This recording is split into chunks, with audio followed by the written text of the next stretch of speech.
नमस्कार दोस्तों। उत्तरी भारत में मौसम एकदम चेंज हो गया है। सर्दी की शुरुआत हो गई है।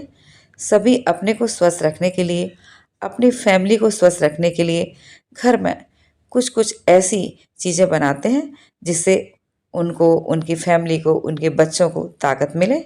जैसे कि गोंद के लड्डू।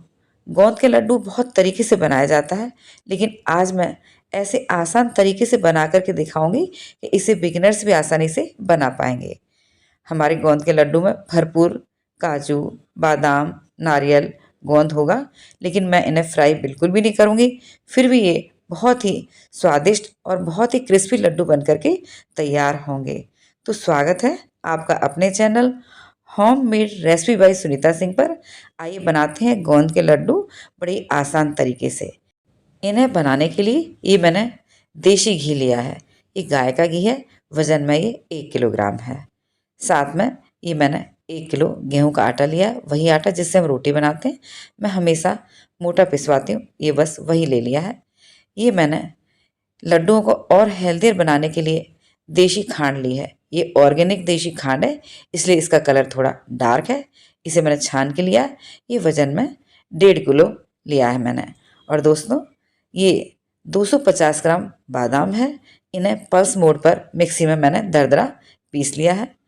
और इसी तरीके से हमें बादाम को पीस के लेना है ताकि बच्चे आसानी से खा पाएँ। ये मैंने 250 ग्राम काजू लिए हैं। इन्हें भी मिक्सी में मैंने दरदरा पीस लिया है। ये 250 ग्राम ड्राई कोकोनट है। इसे छोटा कट करके मिक्सी में मैंने दरदरा पीस लिया। और दोस्तों, ये 200 ग्राम गोंद है। आप चाहें तो इन्हें इस तरीके से यूज कर सकते हैं, लेकिन मेरा तरीका अलग है। तो मैं इसे मिक्सर जार में डालूंगी और पल्स मोड पर इसे दरदरा पीस लूँगी। देखिएगा इस तरीके से। और इसे एक बर्तन में निकाल लूँगी। अब गैस ऑन करके कढ़ाई रख दी है, उसमें मैंने 1 किलो घी डाल दिया है और धीमी फ्लेम पर इसे मेल्ट करना है। इसे गर्म बिल्कुल नहीं करना है। जैसे ही घी मेल्ट हो जाएगा तो हम इसमें आटा डाल देंगे। मैंने अंदाज से लगभग 800 ग्राम आटा डाला है। 200 ग्राम बचा लिया है। देखूंगी ज़रूरत होगी तो डालूंगी।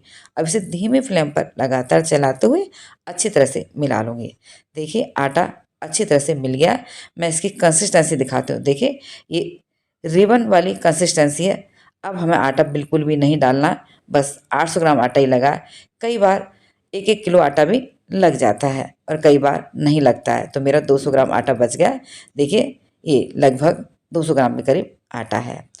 अब घी में आटे को धीमी फ्लेम पर लगातार चलाते हुए हमें भूनना है ताकि नीचे से लगे नहीं और जले नहीं। बीच बीच में हम कुछ सेकंड्स के लिए मीडियम करेंगे गैस को। मेरा कहने का मतलब है लो मीडियम गैस पर हमें इसे भूनना है।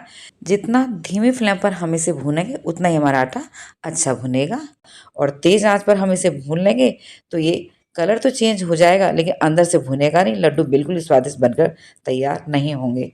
मुझे इसे भूनते हुए लगभग 20 मिनट हो गए और आप देखिए कितना पतला हो गया। जैसे जैसे भुनेगा ये पतला होता चला जाएगा। और ये देखिए आटे का कलर दिखाती हूँ मैं आपको कितना चेंज हो गया है। तो हमें और अभी भूनना है क्योंकि हमें थोड़ा सा इसका कलर डार्क चाहिए।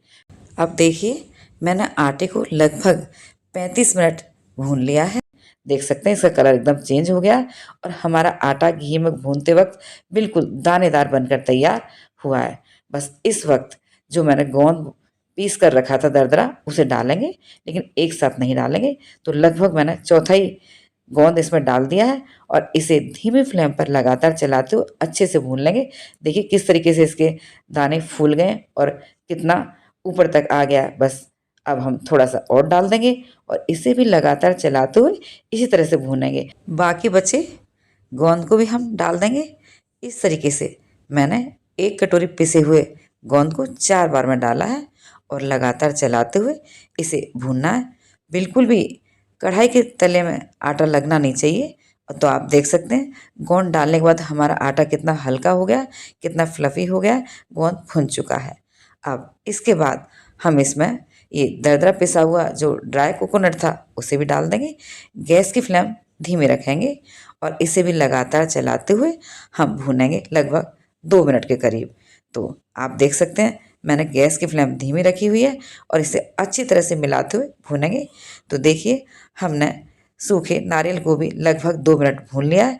अब इसमें जो बादाम को हमने दरदरा पीसा था उसे डाल देंगे, साथ में काजू पिसा हुआ उसे भी डाल देंगे और इसे भी सेम उसी तरीके से धीमे फ्लेम पर लगातार चलाते हुए भूनेंगे। ध्यान रहे गैस की फ्लेम बिल्कुल भी मीडियम नहीं करनी है, क्योंकि हमारा गेहूं का आटा ऑलरेडी भुन चुका है। बस हमें इसी की गरमाई में हमारे जो ड्राई फ्रूट्स हैं उनको भून करके तैयार करना है। तो मैंने धीमी फ्लेम पर लगातार चलाते हुए 2 मिनट काजू बादाम को भून लिया। अब गैस की फ्लेम बंद कर दूंगी। दोस्तों, मैं कैमरा ऑन करना भूल गई थी। मैंने 1 चम्मच इसमें जिंजर पाउडर यानी कि सौंठ और 1 चम्मच मैंने फ्रेश काली मिर्च को दरदरा पीस कर डाला है। अब इसे लगातार मिला लेंगे, क्योंकि हमारी सामग्री गर्म है, उसी में भुन जाएंगे। और ज़्यादा जिंजर पाउडर और काली मिर्च डालनी नहीं है, क्योंकि बच्चे हैं, फिर बच्चे खाना पसंद नहीं करेंगे। अब इसे लगातार चलाते हुए मिला लिया है। ये जल्दी ठंडा हो तो हम इसे दूसरे बर्तन में ट्रांसफ़र कर लेंगे। तो मैंने इसे बड़ी परात में निकाल लिया है और इसे हल्का ठंडा होने देंगे। तो देखिए दोस्तों, परात में मैंने निकाल लिया है। अब मैं छू कर दिखाती हूँ। ये ठंडा हो गया, लेकिन कम्प्लीटली हमें ठंडा नहीं करना। छूने पे ये हल्का सा गरमाई लिए हुए है। बस इसी समय जो हमने ऑर्गेनिक देसी खांड को छान के रखा था उसे डाल देंगे। फिलहाल मैं 1 किलो के करीब डालूंगी, ज़रूरत होगी तो मैं बाद में ज़रूर डालूंगी, एक साथ ना डालें। तो मैं इसे अच्छे से मिला लूँगी। कड़छी से मिलाया नहीं जा रहा है, तो इसे मैं कड़छी को साफ़ करके हाथ से ही अच्छी तरह से मिलाऊंगी। दोस्तों, जो मैंने आधी किलो खांड बचाई थी वो भी इसमें डाल लिए और एकदम परफेक्ट बनकर तैयार हुए हैं। आइए मैं एक लड्डू को बाइंड करके दिखाती हूँ। देखिएगा परफेक्ट लड्डू बन रहा है। तो बिल्कुल शानदार लड्डू बने। इसे मैं एक थाली में रख लेती हूँ। ठीक इसी तरीके से मैं दूसरा लड्डू बनाकर दिखाती हूँ। जितना बड़ा लड्डू बनाना है उतनी सामग्री हाथ में लीजिएगा और हथेली उंगलियों से दबा करके लड्डू तैयार कीजिएगा। लीजिए, दूसरा लड्डू भी हमारा बनकर तैयार है। तो लीजिए, हमने सभी गोंद के लड्डू बना करके तैयार कर लिए हैं। आइए पहले लड्डू दिखाती हूँ आपको, कितने परफेक्ट लड्डू बनकर तैयार हुए हैं। इसे तोड़कर भी दिखाती हूँ। देखिएगा इसका टेक्सचर कितना शानदार बनकर तैयार हुआ है और मैंने कितने आसान तरीके से बनाया है। गोंद को, बादाम को, काजू को बिल्कुल अलग से फ्राई करने की ज़रूरत नहीं है। ये 1 पॉट रेसिपी है, आसानी से बन कर के तैयार हो जाती है। तो दोस्तों, बस कुछ बातों का ध्यान रखिएगा। एक तो गोंद को भूनते वक्त एक साथ ना डालें, थोड़ा थोड़ा करके बैचेज में डालें, तो हमारा गोंद बहुत अच्छी तरह से फूलेगा और लड्डू हमारे अच्छे बनेंगे। उसके अलावा जब आप ड्राई फ्रूट्स को डालो तो उन्हें धीमी फ्लेम पर लगातार चलाते हुए 1 से 2 मिनट भूनिएगा ज़रूर, तो उसमें क्रंच आएगा। लड्डू हमारे बहुत ही क्रिस्पी बनकर तैयार होंगे। तो दोस्तों, मेरी बताई गई रेसिपी के अनुसार आप इस सर्दी के मौसम में गोंद के लड्डू को बनाइएगा और कमेंट सेक्शन में मुझे बताइएगा ज़रूर आपको मेरी रेसिपी कैसी लगी। यदि आपको मेरी रेसिपीज अच्छी लगती हैं तो प्लीज़ लाइक, कमेंट, शेयर और सब्सक्राइब ज़रूर कीजिएगा। बेल आइकन भी प्रेस कर दीजिएगा ताकि मेरी आने वाली सभी नई रेसिपीज़ के नोटिफिकेशन सबसे पहले आप तक पहुँचें। Thanks for watching. मिलती हूँ नेक्स्ट वीडियो में। तब तक के लिए बाय बाय।